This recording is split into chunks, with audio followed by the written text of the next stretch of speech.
회고록이라는 것은 자신의 개인적 경험을 기억하면서 기술하는 것입니다. 자서전과 비슷한 의미겠죠. 영어의 memorial, 때로 기억의 저 깊은 심연에서 찾아내서 그 기억을 기술한다면 때로는 상처가 됩니다. 아픔도 가집니다. 그러면서도 불구하고 또 그 깊은 심전에서 불러와야 되는 것 중에서는 숨어있던 기가 막힌 자긍심도 자극할 수가 있습니다. 물론 대부분 사람들이 회고록을 할 때는 자신의 미화도 하고 과장도 하고 변명도 하고 그런 게 많겠죠. 날조된 것이 나올 수 있단 말이죠. 영국 수상 처칠은 2차 세계대전 회고록, 이 회고록을 써서 노벨 문학상을 탔습니다. 이 회고록으로 문학적인 가치를 인정받은 것이라 그 말이죠. 회고록 대신 참회록이라는 것이 있습니다. 회고록과는 또 다른 이야기죠. 자신이 지난달 돌아보고 반성하며 또 스스로를 판단하는 이런 참회록이 있습니다. 세계 3대 참회록이라 그러면은 397년에 나온 어거스틴의 고백록이 있습니다.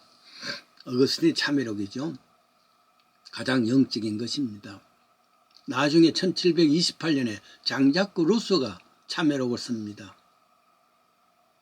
내가 하나님 앞에 섰을 때 이 참회록을 주고 서겠다 이런 말을 그 참회록에 나오죠.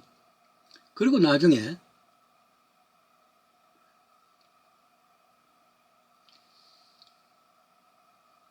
1897년입니까? 어거스틴의 고백이 나오고 난 뒤에 정말 괜찮은 것이 톨스토이, 레오 톨스토이가 나이가 52 이때 참회록을 씁니다. 회고록보다는 자신의 거울로 비춰보면서 쓴 내용들이죠. 윤동주라는 시인 알잖아요. 참회록에는 시가 있습니다. 파란 녹이 낀 구리 거울 속에 내 얼굴을 남아있다는 것을 어느 왕조의 유물이기에 이다지도 욕될까. 밤이면 밤마다 나의 거울을 손바닥으로 닦아보자. 그러면 어느 운석 밑으로 홀로 걸어가는 슬픈 사람의 뒷모양이 거울 속에 나타난다. 여러분, 만약에 여러분의 일생을 회고록으로 쓴다면 어떤 것이 있겠습니까? 남겨놓으면 참 좋겠죠. 대신에 그것을 참회록으로 쓴다는 심정으로 회고록을 남길 수 있으면 얼마나 좋겠습니까? 만일에 내 자신이 일생의 회고록을 쓴다면 물론 참회록이 되겠습니다만 두 사건이 가장 큰 산맥이 될 것이라 생각해 봅니다. 그 하나는 3년 6개월간 군생활입니다. 둘째는 미국에 건너가서 공부하다가 교회를 창립했던 것.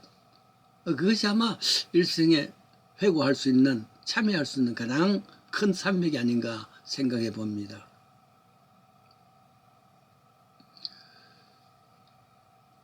미국에는 정확히 48년 전 1976년에 11월 28일 시카고 근교에서 가나안교회가 시작되었죠.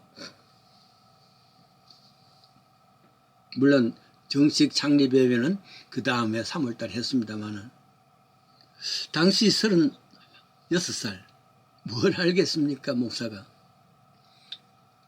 그래도 하나님께서 시작하게 하셨단 말이죠. 한마디로 두렵고 떨리는 마음이었고 할 수만 있으면 이것 안 하게 해주십시오 기도했었고 떨어진 이삭을 죽겠습니다 하고 초심으로 다짐하면서 시작했습니다. 올해가 2023년 감사절을 맞으면서 바로 그때가 생각난 겁니다. 그때만 생각하면 나는 작아지고 낮아지고 아니면 또 처음 마음, 순전한 마음, 순수한 마음으로 돌아가면 초심으로 돌아가는 그런 마음입니다. 그래서 새로운 각오와 출발을 다짐합니다. 남부군이라는 책을 쓴 작가 이태란 사람이 있습니다. 그에게는 어렵고 힘든 일이 있을 때마다 배낭 한 개만 들고 메고서 지리산으로 간답니다. 지리산은 바로 6.25 당시 빨치산으로 살던 배고파 죽고 얼어 죽고 메맞아 죽는 참혹했던 그 현장, 공비 있을 때 이 사람이 그 공비 중에 한 사람이었던 그 현장에서 동료들 가운데 여기서는 굶어서 죽었고 저기서는 총 맞아 죽었고 저쪽에서는 메맞아 죽은 옛날 동료를 생각하면서 그 겨울 눈과 소금을 씹으면서 2주간이나 버텼던 아지트를 찾아보면서 온갖 기가 막힌 상처와 자긍심을 땅 아래 깨어지고 그 시절을 생각하면서 결국 여기서 나도 함께 땅속에 묻혀야 되는데 그런 몽뚱이가 이렇게 살아있다는 것을 감격하면서 덤으로 사는 생명에 대한 외경, 초심으로 돌아간다. 그런 이야기를 했습니다. 저는 동시에 또 나에게는 3년 6개월이라는 소중한 군대 생활이 재산이고 자양분이 됩니다. 홀로 시험 쳤어. 해병대에 들어가서 3개월간 차가운 진해 바람을 맞으면서 훈련을 했습니다. 그 후에 포항이라든지 김포라든지 한 20여 번이나 부대 이동을 하면서 근무했던 세월이 나에게는 두고 자산이 됩니다. 내가 어릴 때 자랐는 동성교회라는 교회가 있습니다. 대구의 모교회입니다. 이 모교회가 나의 영적 인격의 인큐베이터 역할을 했다면 해병대는 나에게 장차 살아갈 삶의 인큐베이터의 자양분이 만들어준 것입니다. 회고를 쓴다면 아마도 이 부분이 가장 많은 부분이 될 것이라 생각됩니다. 지금의 나의 인격이 형성된 것은 바로 이런들이 모여서 나의 DNA가 됐겠죠. 많지는 않지만 살면서 여러 목회자들을 경험했습니다. 저 사람 목사가 아니었으면 아무것도 못할 사람이야. 이런 목회자도 있습니다. 저 사람 목회자 자질이 아는데 목사가 되어가지고 자신도 고난당하고 교회도 고난당하구나 하는 목회자도 있습니다. 그러면서 목회자의 자질 성품이란 어떤 것인가 생각해 봅니다.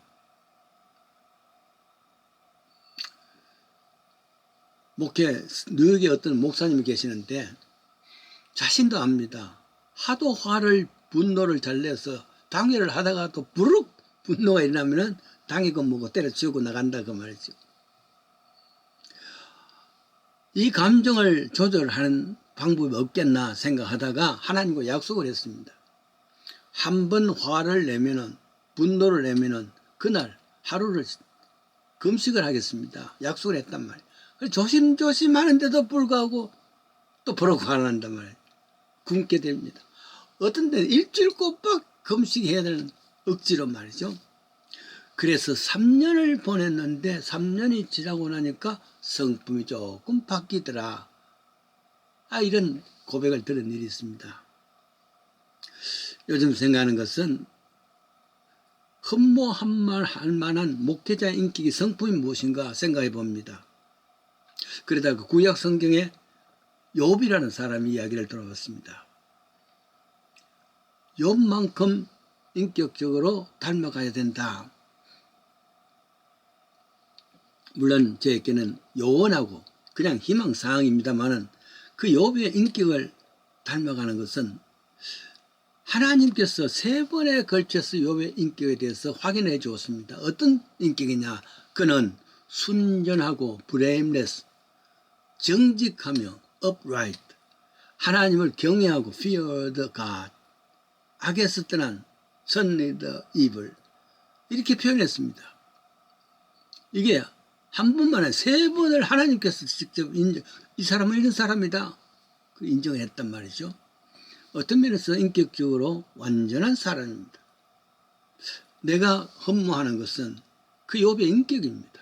나도 하나님이 인정할 만한 blameless, 순전하고 upright, 정직하며 fear the God, 하나님 경외하고 선의 입을 악에서 떠난 삶을 살아야 되겠다. 첫 번째와 두 번째는 내 자신이 되었습니다. 세 번째는 하나님이 되었습니다. 네 번째는 다른 사람이 되었습니다. 거의 완전한 인격이죠. 이런 인격으로 변해가야 된다. 간절히 바라는 마음입니다. 그랬습니다. 다니엘 호도네는 사람의 큰 바의 얼굴이 있지 않습니까? 저 큰 바의 얼굴을 닮은 사람이 나와서 이 마을을 변화시킬 것이다. 때로 어떤 사람 정치가도 나오고 군인도 나오고 큰 부자도 오고 했지만 택도 없습니다. 어네스트가 날 보니까 사람들이 봐라, 저 큰 바의 얼굴하고 어네스트 얼굴이 비슷하지. 바로 어네스트가 그 큰 바의 얼굴이 있단 말이죠. 인격은 닮아가기를 끊임없이 소망하면 닮아갈 수밖에 없습니다. 욥의 인격을 닮아갈 수 있는 믿음의 사람 되십시다.